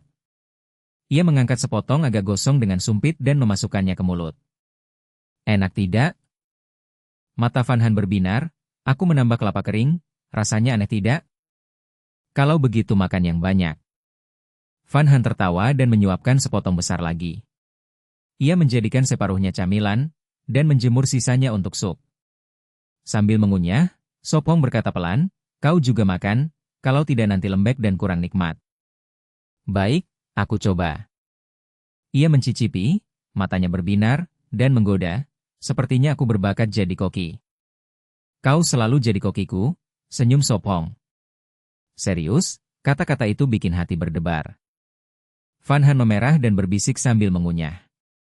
Ia tertegun, mendekat, dan bertanya, Van Han, apa yang kau ucapkan? Tidak apa-apa, aku bereskan barang dulu, lalu bantu kau. Wajahnya makin merah, ia mendengus kecil dan berlari pergi. Hahaha. Sop Hong tertawa. Tubuh gadis itu sempat tersentak, lalu berlari lebih cepat. Hidangan hidup ini seperti mendapat bumbu baru, ia bergumam sambil tersenyum, lalu kembali membangun. Tak lama kemudian, Van Han kembali melangkah ringan. Biar aku angkut batu, jadi kau tidak perlu naik turun, katanya, mengangkat sebongkah batu. Baik. Ia berhenti, menerima batu itu, lalu bekerja lagi. Waktu mengalir diam-diam dalam ritme kesibukan mereka. Menjelang sore matahari condong ke barat, dan terik menjadi lembut. Bagaimana kita menangani gerbang setengah lingkaran ini? Ia bertanya, khawatir beban menekan lengkungan. Pasang penyangga berbentuk T di dalam ambang batu, katanya, lalu menyiapkan papan. Ia menemukan gelondong setebal paha, mengukur ambang, memotong ujungnya, dan membentuk bibir menonjol pada satu sisi. Ia menyatukan dua gelondong agar bibirnya pas ke alur berbentuk V, lalu menyelanya dengan bilah tipis agar rapat. Dengan penyangga T jadi, ia mengikat bambu melintang sebagai balok supaya setengah lengkungan bisa menumpu. Sudah cukup. Ia menaruh penyangga T di ambang, menekan mahkota dan batu, lalu terus menumpuk tanpa takut ambruk. Ia memakai prinsip lengkung batu, tiap balok menekan yang berikutnya membentuk setengah busur, dan gaya dorong dialirkan ke sisi-sisi. Mereka bekerja sampai senja dan mengikat batu terakhir. Besar sekali. Van Han mengusap tanah liat di tangannya dan mengagumi 3 dinding yang selesai. Tempat berlindung baru itu panjang dan lebar lebih dari 7 meter, tingginya sekitar 2 meter, lebih besar daripada kamar sewaan mereka di kota. Besok kita bakar dinding sampai setengah keramik, lalu mulai atap, senyum Sop Hong, atapnya mungkin 1 hari, setelah itu kita pindah. Ia berencana mencari kayu kering, membakar dinding dan lantai sampai setengah keramik, lalu memasang jendela dan atap. Bab 172, menandai hari ke-21. Di dalam tempat berlindung, Sop Hong dan Van Han selesai makan malam terlambat lalu duduk mengobrol bersama. Di meja ada 2 cangkir teh daun pinus dan beberapa rumput laut panggang. Tempat ini jauh lebih tenang daripada kota. Kata Van Han lembut, menyesap teh dan mengunyah rumput laut. Mulai sekarang kita akan hidup lebih baik. Sop Hong juga menyesap teh dan berkata, di mata gadis itu ada harapan. Waktu yang lewat tidak penting, yang penting adalah dengan siapa ia bersama. Setelah kita selesai membangun tempat berlindung, kita akan pergi sebentar. Sop Hong berkata lembut, mereka juga memakai daun pinus untuk mencuci rambut. Baiklah. Van Han menjawab ceria. Pada celana hanya tersisa beberapa jahitan, gadis itu menghabiskan setengah jam mengepang tali rami untuk menjahit mantel kulit rusa. Mantel itu masih kurang bagian terakhir, akan selesai nanti. Sop Hong sibuk membuat jendela bambu, mempersiapkan saat tempat berlindung selesai. Ia memotong bambu menjadi 1,5 meter, membelah jadi bilah, diikat dengan tali dalam pola kisi, lalu dipasang ke bingkai. Sop Hong, mantelnya sudah jadi. Kata Van Han senang, membawa kulit rusa yang selesai. Tangan terampilnya mengikat sisi dengan tali seperti tali sepatu, diakhiri simpul pita, mudah dipakai dan dilepas. Sangat baik, cukup kuat. Sop Hong mengambil mantel, memeriksa lalu tersenyum. Cobalah. Baiklah. Van Han membawa mantel masuk. Bagaimana? Bagus tidak? Ia bertanya penuh harap, menarik ujung mantel dan berputar sekali. Van Han memutar mata, bergumam, itu juga manusia liar tercantik. Hahaha. Sop Hong tertawa keras. Waktu berjalan lambat, mereka saling menggoda. Sudah, mandi dulu, sudah larut. Sop Hong berkata lembut. Van Han membelai rambut panjangnya yang halus, merasa kulit kepala gatal, berkata lembut, ya, malam ini aku harus keramas. Ia mengambil panci besi berisi air, digantung untuk direbus. Segera air mendidih, ia tuang ke bak kayu, menambah air dingin agar hangat. Duduklah sekarang. Sop Hong mendesak, memegang mangkuk sabun. Baik, baik. Van Han terkejut, bulu mata panjangnya berkedip, wajah memerah, lalu duduk. Kalau sakit, bilang. Sop Hong menuang air dari tabung bambu ke rambutnya, menggosok sabun di tangannya. Ia dengan lembut mengoleskan sabun di rambutnya, jari panjang memijat kulit kepalanya. Keramas dengan sabun lebih baik daripada arang. Sekarang aku bilas, tutup mata. Ia mengingatkan, membilas rambut panjangnya, jari menggosok helaian hitam. Hati Van Han penuh gembira, ini kedua kalinya ia mencuci rambutnya. Tekniknya lebih baik dari sebelumnya. Meski agak sakit tetap bahagia. Setelah dibilas, Sop Hong berkata, jangan bergerak, aku akan mengeringkan rambutmu. Ia mengambil handuk, hati-hati mengeringkan rambutnya. Sentuhan hati-hati membuat Van Han memejamkan mata, Bibir tersenyum, merasa santai. Selesai? Sop Hong berkata hangat, menggoyang handuk. Van Han memerah, berdiri penuh senang. Sangat nyaman, keramas dengan sabun terasa lebih bersih. Ia menyentuh rambutnya, merasa lebih lembut. Cepat mandi.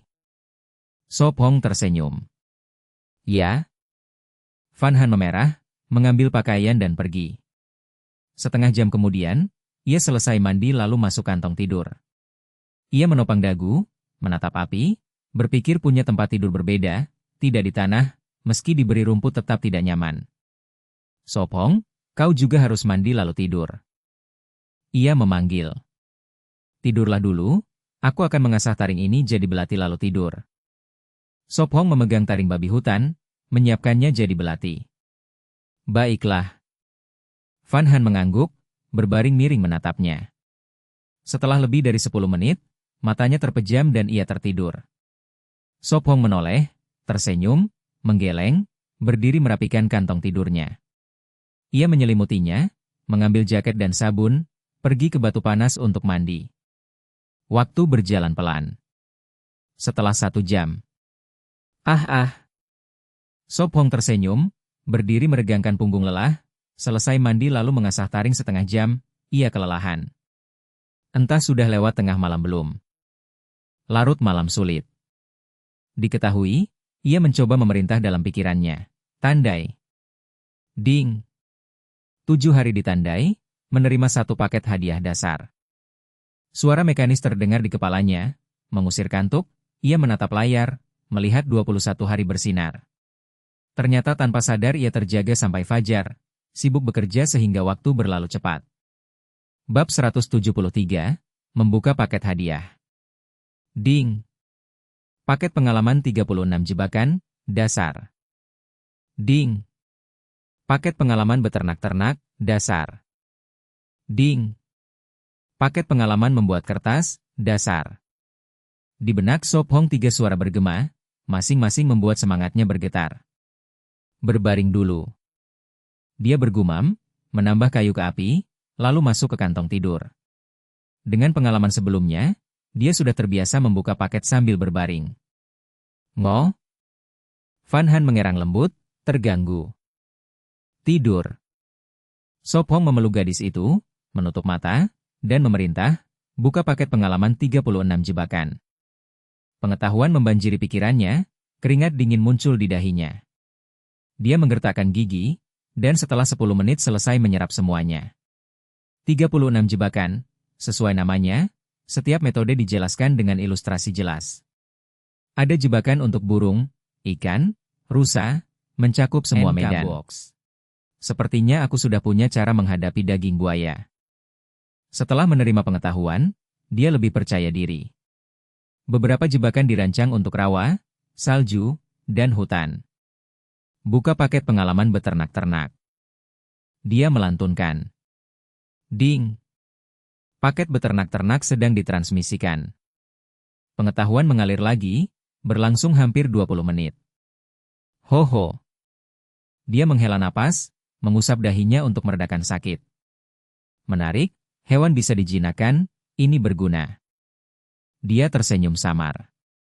Paket itu memberinya pengetahuan tentang memelihara dan menjinakkan binatang buas. Dia berencana menangkap 1 binatang kecil untuk uji coba. Menenangkan pikirannya, dia melanjutkan, buka paket pengalaman membuat kertas. Ini adalah paket paling membuatnya bersemangat, menyelesaikan banyak masalah, seperti tidak ada kertas di toilet. Ding. Paket membuat kertas sedang ditransmisikan. Hanya 6 menit sudah selesai. Membuat kertas tidak sesulit yang aku kira. Dia tersenyum ringan. Dia memeriksa, menemukan banyak metode sederhana dengan bahan mudah. Dulu, dia hanya tahu perlu serat tanaman, tanpa tahu prosesnya. Sekarang dengan pengetahuan penuh, dia sadar itu mudah. Beberapa hari lagi aku bisa mencoba membuat kertas, menyelesaikan masalah toilet. Dia berpikir. Aha, saatnya tidur. Dia menguap, kepalanya masih sakit. Memeluk tangan gadis itu erat, dia tertidur. Keesokan paginya, burung-burung bernyanyi di hutan. Liu Yemong memegang sumpit, wajah pahit, menatap panci sayuran liar, lalu berkata, "Kakak, mari kita pergi." Dia teringat kemarin ketika pria-pria itu menangkap tikus bambu, tidak rela karena hutan bambu itu milik mereka. Dia mendambakan daging. "Sampai kapan kita harus menunggu?" Dia mengeluh sambil makan. "Aku akan bernegosiasi dengan mereka, tikus bambu tidak bisa semuanya mereka ambil." Liu Yetu berkata tegas. Dia tidak ingin kehilangan sumber daging ini. Jika mereka pergi, bagaimana bisa hidup tanpa itu? Liu Yemo memutar mata, menggigit sumpit, bergumam, "Kakak, mereka tidak akan menyerah, lupakan saja." Liu Yetu terdiam, lalu menghela napas, "Kalau kita pergi, kita harus benar-benar bersiap." Dia tahu pria-pria itu memaksa kerja sama. Apalagi yang harus disiapkan? Kita hanya punya kantong tidur, pisau, busur, panci, dan jaket. Liu Yemong ragu. "Kakak, maksudmu mangga?" Dia berkedip. "Ya, petik banyak, keringkan, nanti tidak akan ada." Liu Yetu berkata pasrah. "Ya, petik semuanya." Dia memutuskan. Setelah sarapan, mereka pergi memetik mangga. "Selamat pagi cantik, mau kemana?" Li Huaan dan Truong Chen Hao muncul, membawa tikus bambu, menyapa sambil tersenyum.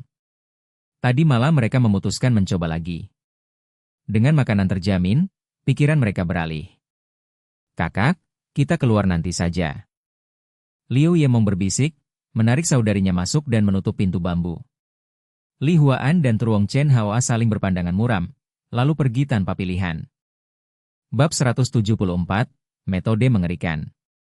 Setelah sarapan, Sop Hong dan Van Han memulai hari sibuk mereka.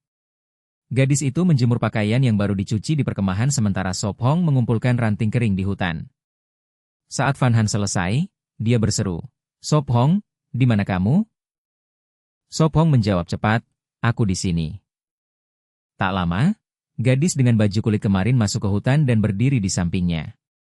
"Biar aku bantu," kata Van Han dengan suara jernih sambil membungkuk mengambil ranting. Hari ini mereka ingin membakar 3 dinding, butuh banyak kayu. Matahari menyinari selama berhari-hari, ranting sudah kering, jadi mengumpulkannya tidak sulit, hanya makan waktu. Di depan dinding batu, keduanya menumpuk kayu menjadi gundukan, hasil pagi itu. "Sop Hong, apa yang kita lakukan dengan kayu ini?" tanya Van Han. "Yang panjang sandarkan ke dinding, yang pendek taruh di lantai dalam," kata Sop Hong lembut.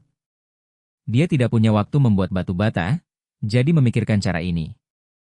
"Baik," jawab Van Han dan membawa kayu ke tempat baru. Setelah 1 jam, bagus. Sop Hong menepuk debu, melihat tempat itu tertutup kayu. Kayu ini akan terbakar lama. Van Han mengeluh sambil mengusap lengan lelah. Masih belum cukup, harus terus menambah saat membakar. Sop Hong menghela napas. "Kalau begitu aku masak makan siang untuk mengisi tenaga," kata Van Han lalu masuk. Di ruang kontrol, sutradara melihat tindakan aneh mereka, mengganti siaran dan meminta Hamin memandu topik. Hamin menuruti, "Mari kita lihat adegan langsung ini." Layar menampilkan Sop Hong dan Van Han. Apa ini?" "Apa yang dilakukan Sop Hong?" seru Hamin, menatap layar penuh kayu, berbeda dari sebelumnya. "Bukankah dia membangun tempat berlindung? Kenapa banyak kayu?" Ngotin Nguyet bingung. Hamin bertanya, "Enam Din, bagaimana menurutmu?" "Aku tidak mengerti," jawab T6 Din dingin. Ngotin Nguyet berkedip dan bertanya, "Apakah Sop Hong membuat ini untuk menyimpan bahan?" "Menyimpan kayu?" gumam Fuong Lam dan menggeleng. "Tidak masuk akal, tidak perlu dinding batu untuk itu." "Untuk atap?" tebak Hamin. "Tempat itu memang kurang atap, tapi kayu terlalu banyak, memenuhi bagian dalam. Kemungkinan itu lebih besar." Ngotin Nguyet mengangguk, tapi tetap bingung. "Kalau tidak yakin, mari terus lihat," senyum Hamin. Saat itu, Sop Hong mencari rumput kering, memasukkannya ke sela kayu, bersiap menyalakan api. Dia masuk lalu kembali dengan obor. Api ini akan mengusir semua serangga. Dia melihat laba-laba di dinding. Sop Hong merangkak masuk dan menyalakan rumput. Krek-krek. Api menjalar. Dia cepat keluar dan menyalakan 3 dinding dengan cara sama. Krek-krek. Benar-benar panas, katanya dari kejauhan. Di ruang kontrol, semua terkejut. NK Box. Wajah Ngotin Nguyet kaget. Kenapa dia menyalakan semua kayu? Apa ini? Hamin bingung. T6 Din mengernyit. Mungkinkah? Fuong Lam menatap tempat yang terbakar. Muncul dugaan. Ngotin Nguyet menopang dagu dan bertanya. Guru Fuong, pasti tahu maksud Sopong kan? Hamin dan T6 Din menatapnya, memaksa bicara. Uhuk, uhuk. Sopong ingin membakar dinding tanah liat menjadi setengah keramik, jelas Fuong Lam. Ah, semua jadi setengah keramik? Seru Hamin dan Ngotin Nguyet. Idenya bagus, tempat itu akan kuat, bahkan badai tidak masalah, puji Fuong Lam. Di pulau, musim dingin selalu bawa badai. Jadi begitu, kata Ngotin Nguyet kagum. Ide Sopong luar biasa, puji Hamin. Dia terkesan, dibanding kelompok lain membuat batu bata, cara ini lebih cerdas dan mudah. Kalau aku ikut bertahan hidup, aku pilih tim dengan Sopong, dia sangat pintar, puji Ngotin Nguyet. Setelah berhari-hari menonton, tidak ada yang lebih baik dari tim mereka, bahkan punya sabun dan daging setiap hari. Uhuk. Hamin tersedak mendengar itu.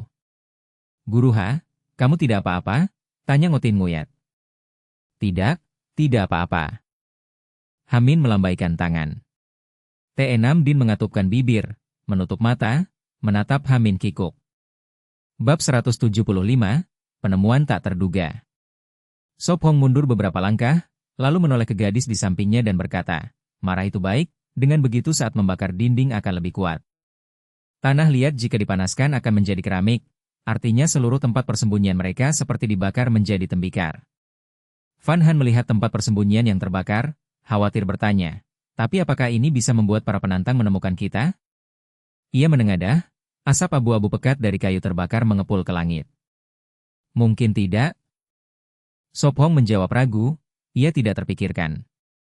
Begitu banyak kayu terbakar, asap tidak bisa dihindari. Sekarang ia hanya berharap tidak menarik terlalu banyak penantang. Kalau ada yang datang dengan niat buruk, kita usir saja. Van Han mengepalkan tinju kecilnya dan bergumam. Baik, kita usir. Sop Hong tersenyum dan mengelus kepalanya. Cepat makan siang, lalu kita lanjut kumpulkan kayu. Wajahnya memerah, ia mendorong punggungnya ke arah persembunyian.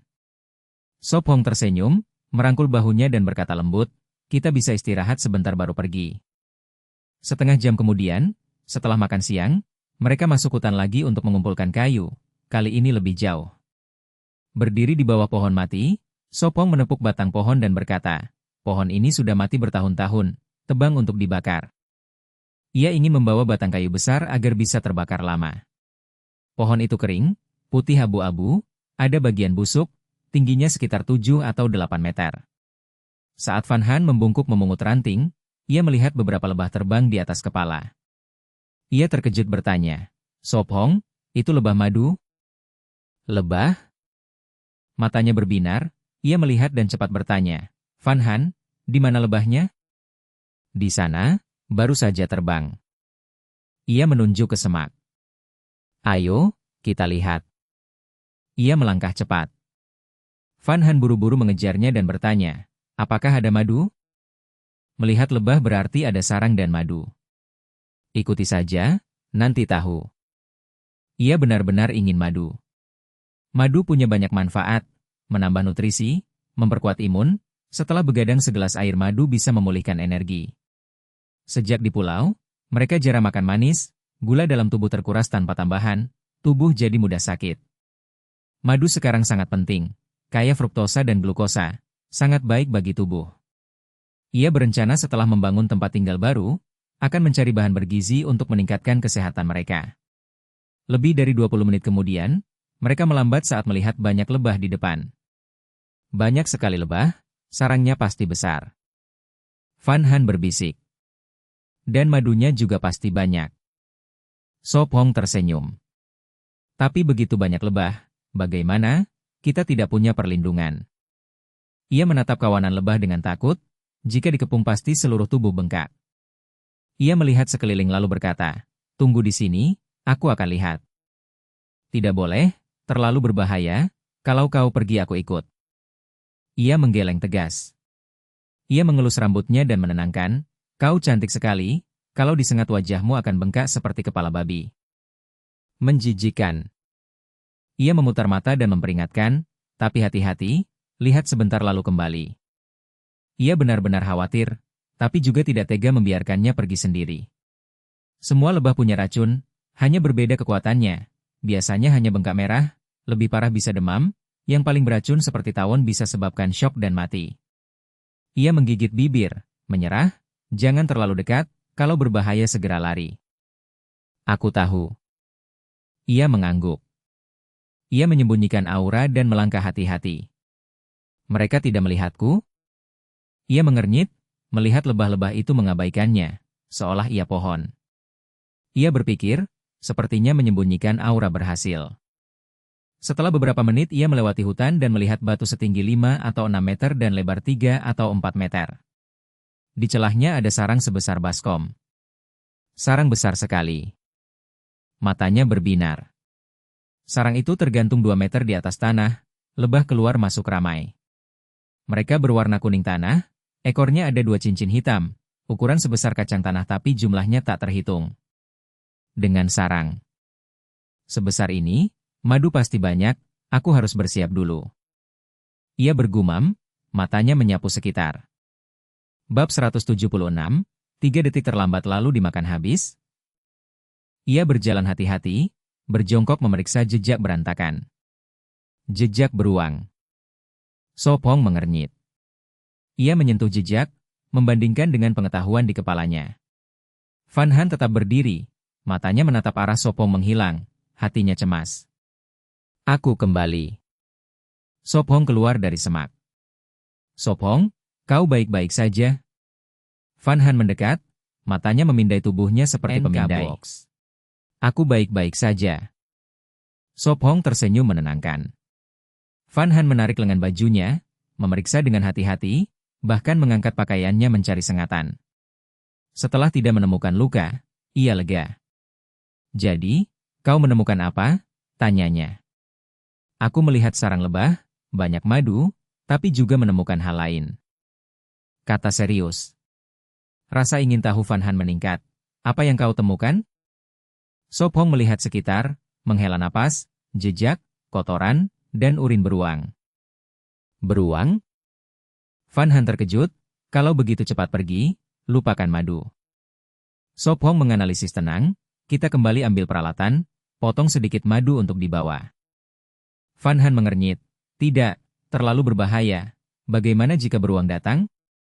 Sopong mengusap alisnya, kita kembali dengan obor dan busur, hati-hati maka tidak apa-apa.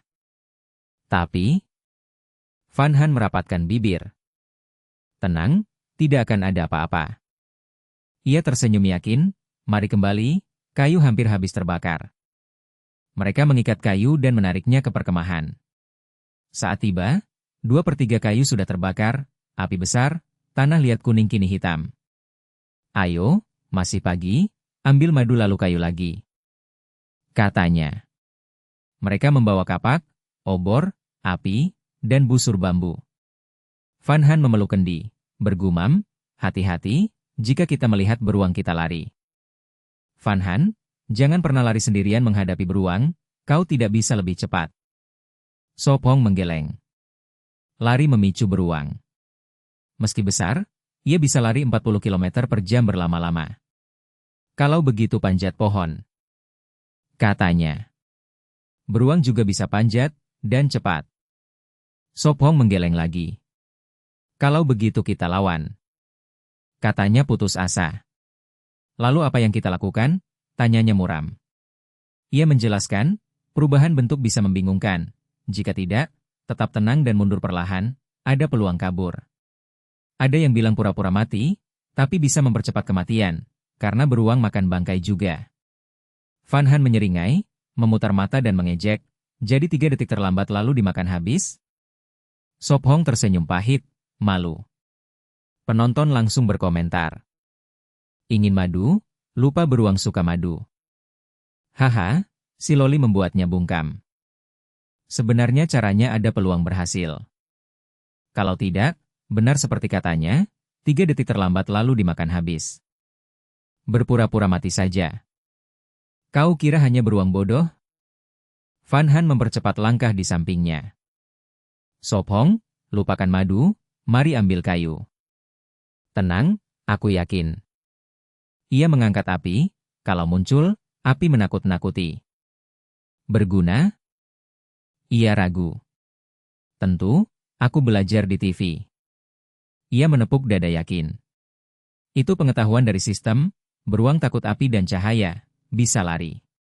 Penglihatan lemah, asap tebal bisa membutakan, angin menyamarkan bau, peluang kabur lebih besar. Baiklah, tapi hati-hati. Ia menghela napas, tidak membantah lagi. Mereka mengikuti jejak kembali ke sarang. Van Han, tunggu di sini, aku segera kembali. Ia mengambil kendi. Kau harus hati-hati, jika kau tidak kembali aku tidak pergi. Ia memperingatkan. Jangan khawatir, aku akan pulang dengan selamat. Ia menjawab tegas. Ia mengumpulkan rumput kering, menyalakan obor, lalu berjalan ke sarang. Van Han menggigit bibir, menatap punggungnya menghilang di semak. Bab 177, membengkak seperti kuku babi. Dia benar-benar tidak ingin bertemu beruang sekarang, karena persiapannya belum lengkap, jika bertemu hanya bisa lari. Obor dinyalakan sebelum mendekati sarang lebah, api menarik perhatian lebah, kawanan berputar di atas kepalanya. Dia masuk ke bawah batu besar, meletakkan guci tanah liat, jongkok dan menyalakan rumput kering. Rumput terbakar, asap naik, dia angkat tinggi untuk mengusir lebah. Lebah bingung, beberapa jatuh ke tanah. Setelah beberapa saat, dia taruh rumput di dekat sarang, membiarkan asap menyebar. Dia angkat kapak, gigit gigi, melompat dan mengikis sarang besar. Cepat dia pegang guci, masukkan sarang, tampung madu menetes. Hanya dengan makian aku bisa ungkapkan perasaan. Mau mati? Begitu banyak madu, kau ambil di sini? Aku bisa bayangkan wajahnya bengkak seperti babi. Menakutkan, aku tidak berani lihat. Penyihir kecil berkata, sirip 188, hati-hati Espong. Dia tidak tahu apa yang terjadi di ruangan, juga tidak peduli. Kawanan gila tapi tak berani mendekat, tersesat dalam asap. TSS. Dia goyang tangan, sakit sekali. Tangannya disengat 3 atau 4 kali, merah bengkak. Madu emas menetes, setelah 3 atau 4 menit melambat. Dia ragu, lalu tinggalkan setengah sarang. Dia segel guci dengan daun, ambil obor, padamkan api. Dia lari bawa guci, berteriak, lari Van Han, lebah datang. Puluhan mengejar, dia ayunkan obor. Dari jauh, dia dengar suaranya, melihatnya, lari sembunyi. Dia membungkuk, terengah, Espong, kau baik-baik saja? Aku baik, hanya lelah. Dia duduk terengah, tersenyum. Gadis itu periksa dia, pegang tangannya. Dia gigit bibir, melihat tangan bengkak, bertanya lembut. Hanya sedikit. Dia tersenyum. Dia mendelik, masih bisa tertawa, tanganmu bengkak seperti kuku babi. Tidak apa, cuci dengan air sabun dan ramuan, akan sembuh. Dia berdiri, menepuk debu, bawa guci. Racun lebah asam, air sabun basah, mereka netral. Beri aku guci, jangan sok.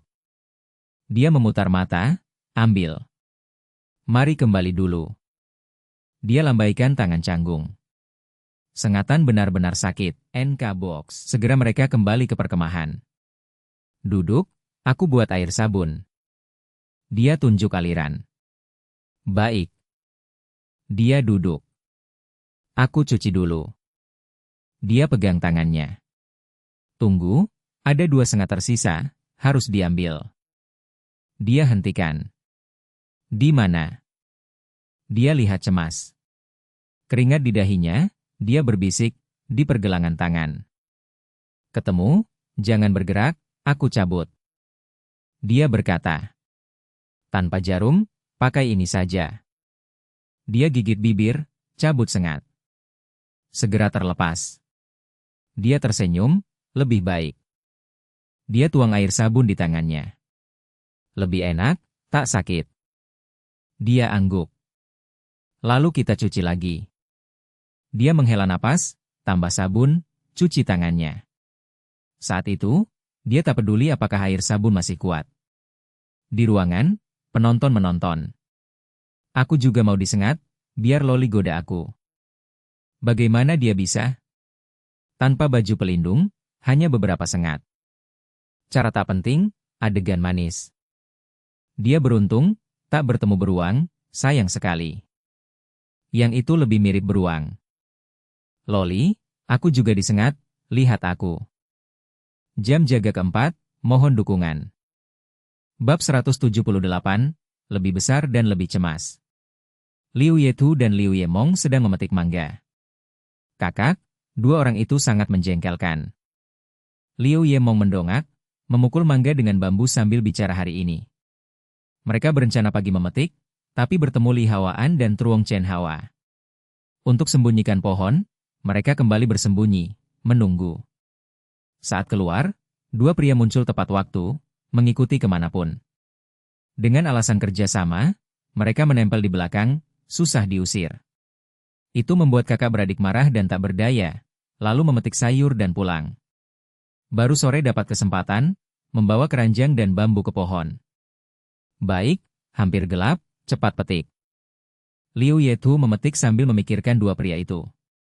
Liu Ye mau melempar bambu, gulung lengan, berkata, "Kakak, aku panjat, lebih cepat." Beberapa mangga sudah matang, dipukul pecah, tak bisa simpan. Baik, hati-hati. Liu Yetu mengingatkan. Tenang, aku pernah panjat. Liu Ye mau memeluk batang, naik. Liu Yetu menahan tawa. Melihat adiknya seperti beruang, sedihnya hilang. Liu Ye mau menoleh, berteriak, "Kakak, bantu dorong pantatku, tak sampai." Datang. Liu Yetu mengangkat adik, bahkan meremas. Segera Liu Yemong berdiri di cabang 3 meter, memegang batang. Dia bertanya, "Kakak, kau remas pantatku kan?" Liu Yetu berpaling, tak mau mengaku, pantat adik lebih besar. Benarkah? Liu Yemong curiga. Tentu. Liu Yetu mendelik, cepat petik, gelap. Kalau begitu tangkap di bawah. Liu Yemong memetik, menjatuhkan. Baik.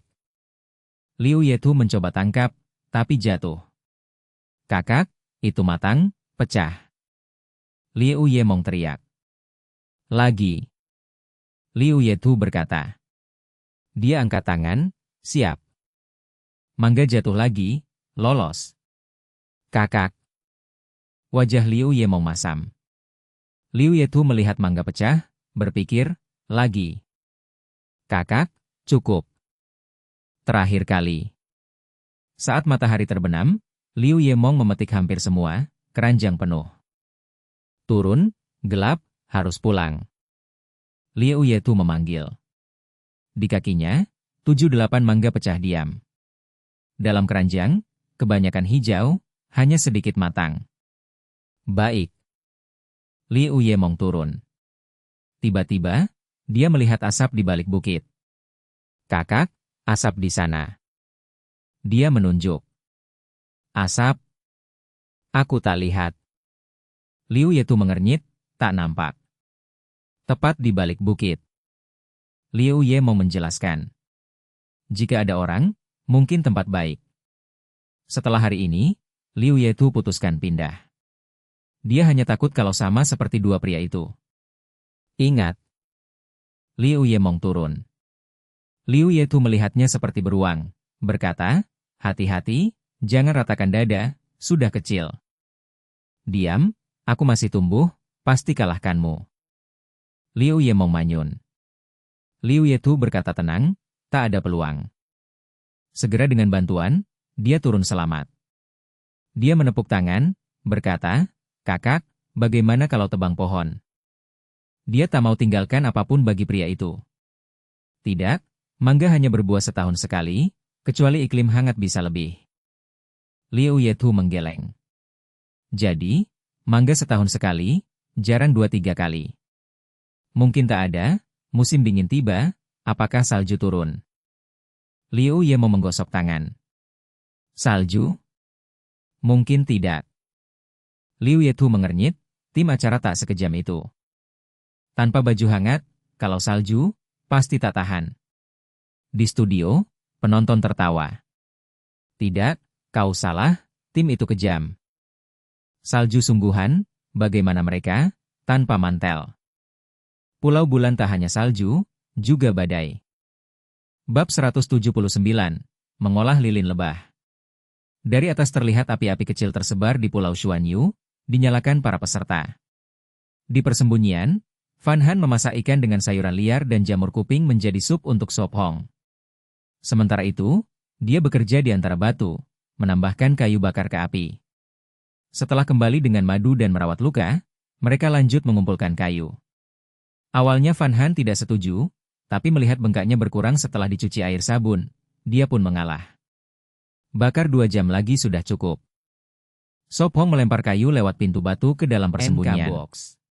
Di belakangnya ada tumpukan kayu cukup untuk 2 jam, dikumpulkan malam tadi. Besok kita harus keluar lagi.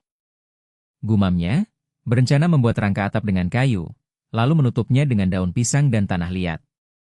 Sop Hong, makan malam sudah siap. Suara Fan Han terdengar. Datang. Dia menepuk tangannya dan masuk. Fan Han sudah menyiapkan sup ikan di mangkuk tanah liat dan salad sayur dengan beri liar. Dia menyerahkan sumpit, berkata lembut, cepat duduk. Dia duduk di bangku kayu dekat api, menyesap sup, tersenyum, masakanmu tetap enak. Kalau enak, makan lebih banyak. Dia tersenyum. Melihat tangannya, dia khawatir bertanya, bagaimana rasanya tanganmu? Tidak sakit lagi, lihat, sudah kempes. Dia mengangkat tangan kiri dan mengibaskannya. Ah, benar tidak terlalu bengkak. Dia menggenggam tangan kirinya, terkejut memeriksanya. Setelah setengah jam, mereka selesai makan dan duduk di meja kayu. Dia mengeluarkan kendi madu, mengambil sarang, meninggalkan madu emas kental sepertiga kendi. Harum sekali. Campur dengan air hangat, menambah gula dan membantu tidur. Dia meletakkan sarang di meja, menusuknya agar madu mengalir. Madu terbaik dicampur dengan air hangat di bawah 60 derajat, ideal 40. Baik. Dia mengangguk. Dia mengambil 2 mangkuk, menuang madu dan air hangat, mengaduk. Gadis suka manis, dia pun begitu. Minum sebelum tidur baik untuk kulit, bahkan memperbesar dada uhuk-uhuk. Dia menjelaskan, lalu malu. Dia menatap curiga, benarkah? Uhuk-uhuk, air madu enak. Dia batuk, cepat ganti topik, meneguk madu. Dia melotot padanya, lalu menunduk melihat dadanya sebelum menghabiskan minumannya. Penonton langsung heboh, komentar memenuhi layar. Tidak peduli, aku mau coba, aku mau jadi wanita bangga. Loli itu peduli ukuran. Dada rata hemat kain untuk negara. Tuni muncul, beri kursi. Sarang ini bisa dijadikan lilin lebah. Fan Han teringat direktur panti asuhan dulu membuat lilin lebah dari sarang. Sarang ini berharga, direbus jadi lilin untuk dimakan atau lilin penerang. Lilin lebah alami bisa dimakan, meredakan gatal, mengurangi sakit, menyehatkan darah, dan mempercantik kulit. Membuat kulit halus dan merah muda. Biar aku yang buat, aku bisa. Dia mengangkat tangan bersemangat. Baik, aku tambahkan kayu ke dinding batu. Dia berdiri. Panci ini terlalu kecil, harus ditekan sarangnya. Dia bergumam, mendorong sarang dengan 2 tangan dan menambah air. Dia menyalakan obor, sebentar kemudian air mendidih, sarang meleleh jadi cairan susu kuning dengan kotoran mengapung. Tunggu dingin, baru kotoran turun. Dia hati-hati menaruh panci di meja, menyaring busa. Setelah dingin, lilin lebah membeku. Lebih 10 menit kemudian dia kembali, melempar kayu ke api. Fan Han, bagaimana? Dia tanya penasaran. Tunggu dingin, lalu jadi lilin lebah. Dia menunjuk cairan kuning. Kalau begitu cuci muka dulu, airnya tidak cepat dingin. Dia tersenyum. Baik.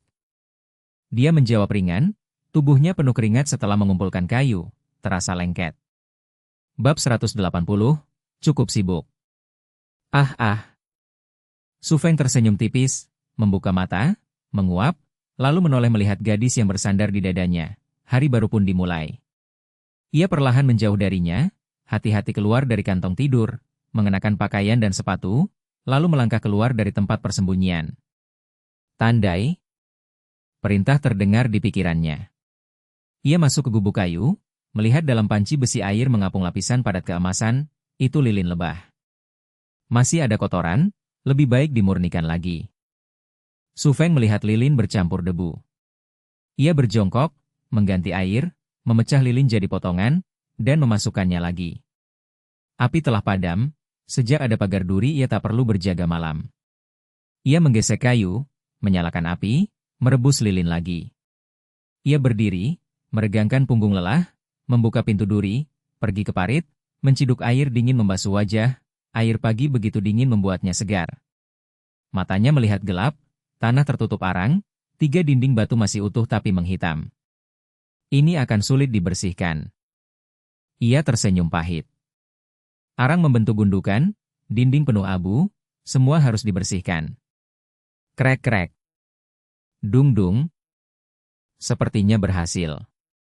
Ia tersenyum puas, berjalan mengelilingi dinding. Dung-dung. Tangannya memukul dinding mengeluarkan suara dalam. Su Feng, bagaimana hasilnya? Berhasil tidak? Yun Han mengangkat rambutnya, memakai sandal jerami, hati-hati melangkah lewat arang mendekat. Sangat berhasil, setengah jadi keramik, tak takut runtuh saat hujan. Jawabnya tersenyum. Terlihat kokoh. Yun Han menepuk dinding, matanya melihat noda hitam, wajah cantiknya dengan senyum pahit. Sepertinya kita akan sibuk. Su Feng tersenyum, merangkul bahunya, berkata lembut, nanti aku buat sapu. Kalau begitu aku siapkan sarapan dulu, setelah makan kita punya tenaga. Yun Han memerah, kembali ke tempat persembunyian. Su Feng melihat wajah malunya, hatinya gembira. Ia pergi ke hutan, membawa ranting patah. Membuat sapu mudah, ikat ranting dengan tali, pasang tongkat, jadi sapu. Ia buat satu lagi untuk membersihkan dalam. Kini harus buang arang besar, sisanya nanti disapu. Ia kembali, membawa 2 keranjang bambu, mengisinya arang besar, menumpahkannya di tanah lapang. Arang ini akan disimpan untuk pupuk sayuran. Hampir 1 jam kemudian, ia bersihkan semua arang besar, hanya tersisa sisa kecil. Ia berniat bersihkan lagi saat membangun atap. Su Feng, sarapan sudah siap. Yun Han memanggil. Segera. Ia menjawab, menepuk tangan hitamnya, tersenyum pahit, pergi mencuci. Ia kembali dan makan. Dia memasak sup daging rusa dengan jamur dan ikan asap. Ia juga ingin mencari jamur ayam untuk makanan bergizi. Yun Han, ambil lagi jamur, dan lihat ada jamur ayam. Ia memberi keranjang dan pisau, aku potong daun pisang, hati-hati, jangan jauh. Baik. Yun Han mengangguk, mengambil pisau, memetik jamur. Su Feng masuk ke hutan pisang, melewati batu, melihat tandan pisang kuning. Potong, simpan beberapa hari, lalu dimakan. Ia tersenyum, memotong tandan dengan kapak, menaruh di keranjang. Ia periksa lainnya, masih hijau. Ia potong daun, 4 atau 5 per pohon agar tetap fotosintesis. Setengah jam kemudian, ia sudah mengikat daun. Ia keluar mencari dia. Su Feng, lihat apa yang kutemukan. Suara Yun Han terdengar. Apa? Ia berjalan cepat. Beberapa menit kemudian tiba. Su Feng, di sini banyak jamur ayam. Yun Han berseru, menunjuk. Kau benar-benar bintang keberuntunganku. Su Feng senang, cukup untuk beberapa kali makan. Ia jongkok, memetik hati-hati. Hihi, aku juga memetik jamur. Yun Han tertawa, berbalik menunjukkan keranjangnya. Keranjang itu sudah setengah penuh, berisi sayuran liar, jamur, dan tanaman bergizi.